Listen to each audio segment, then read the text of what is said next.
Hello, I'm David Barron. I want to talk about Dantalion Jones.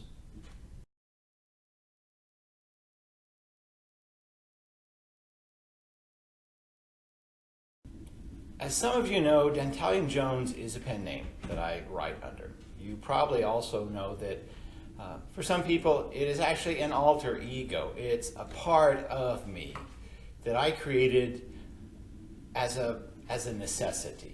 And I want to talk about creating an alter ego. I want to talk a little bit about Dantalion Jones. I want to talk about what a person can do when they want to create an alter ego, the things they can do to make it positive and beneficial. And sometimes there are dangers as well to doing that. So let's just step in. First of all, Dantalion Jones.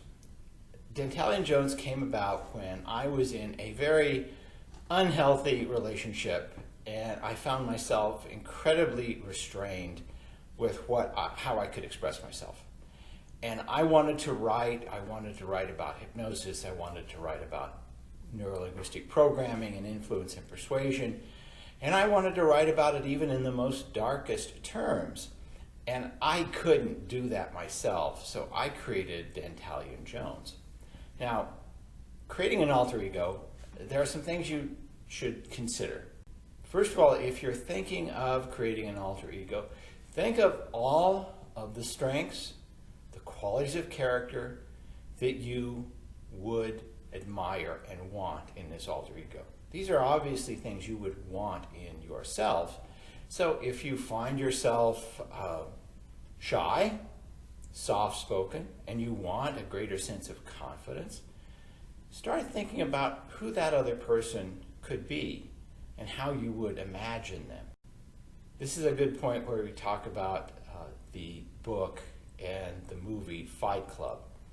If you've ever watched the movie or read the book, you find out that that very charismatic character, Tyler Durden, is in fact another person. It's a split personality. It's a multiple personality or a dissociated identity.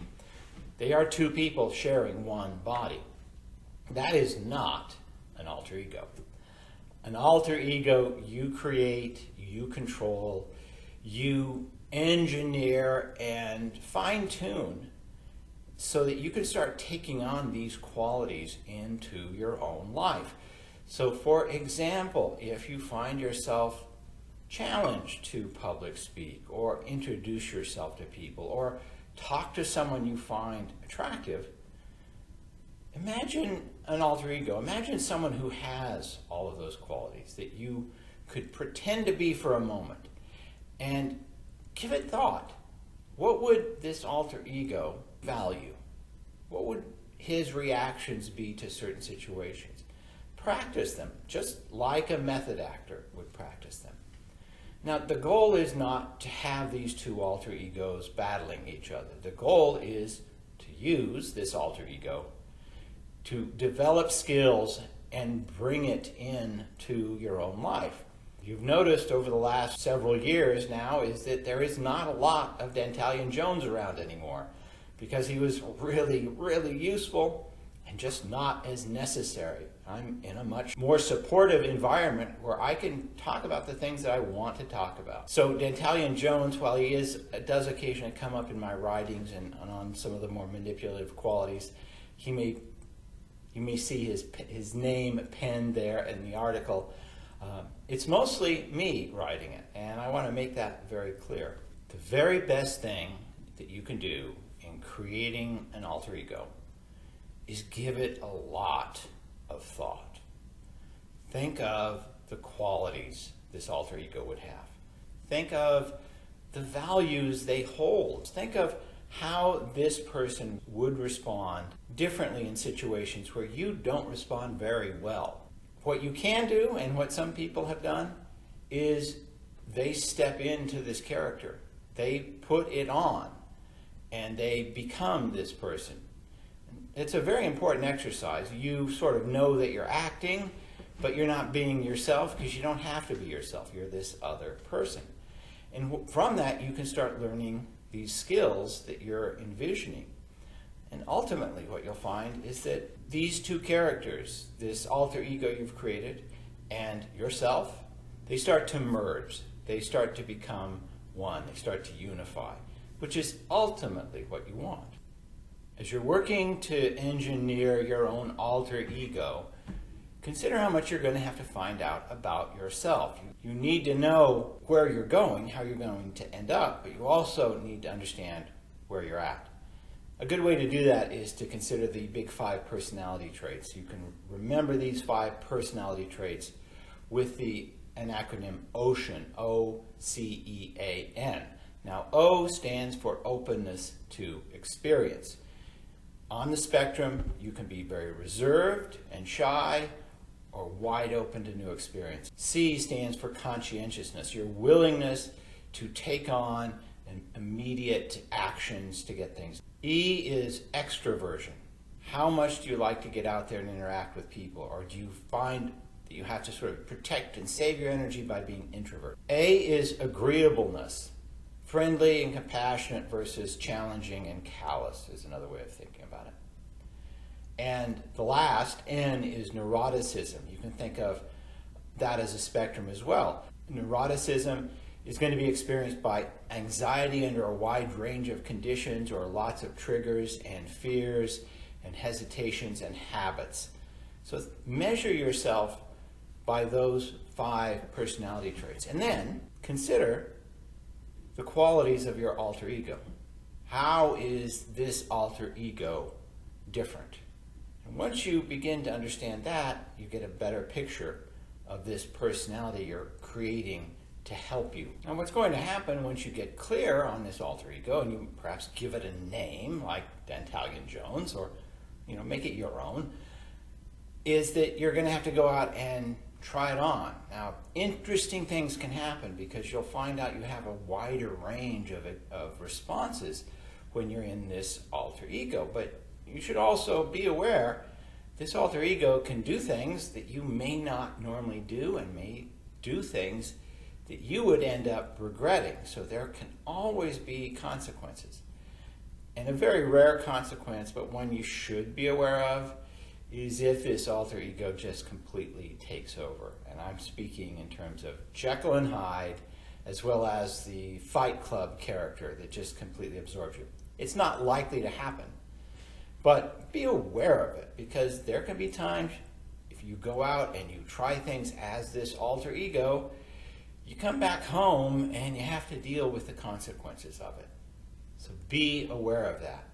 Again, the greatest thing that you can do in building this alter ego and taking it on is give it a lot of thought. This is a lot like how a fiction writer would think of the characters that they're developing. And these don't even have to be characters that they like, but they give them depth and quality and dimension. They're not just a 2-dimensional cardboard character.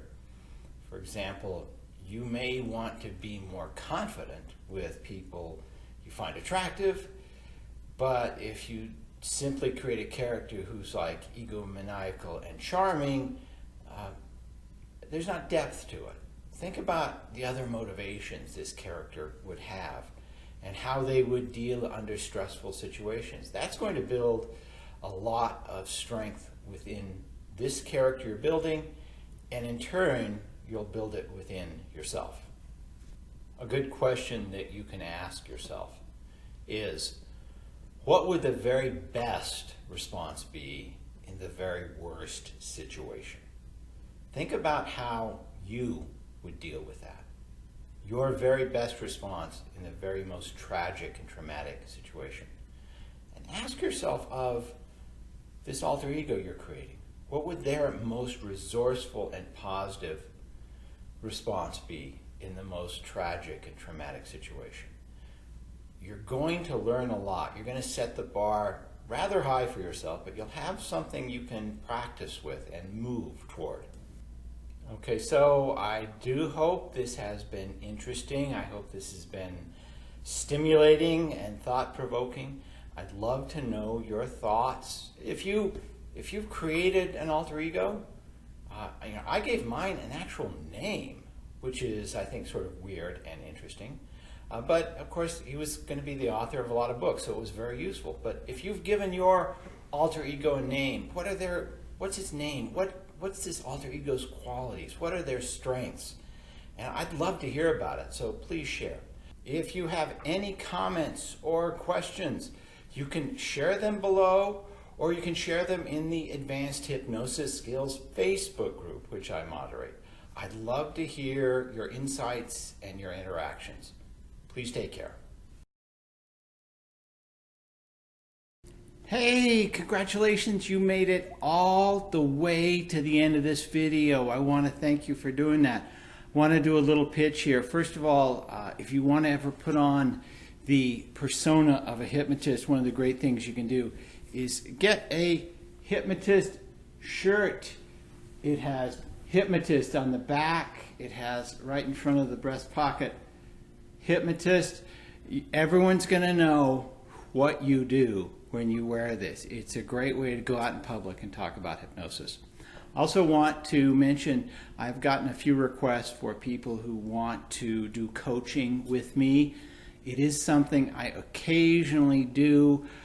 If you're interested, contact me. I do have a motto when I'm doing coaching, which is you should never follow in my footsteps because you may have a longer stride. I don't want to help someone just duplicate what I'm doing. I want them to exceed everything that I've done. So if that is your ambition and you want to be coached in that direction, I would love to talk with you. So I hope you're doing well. Please take care. Talk to you soon. Bye.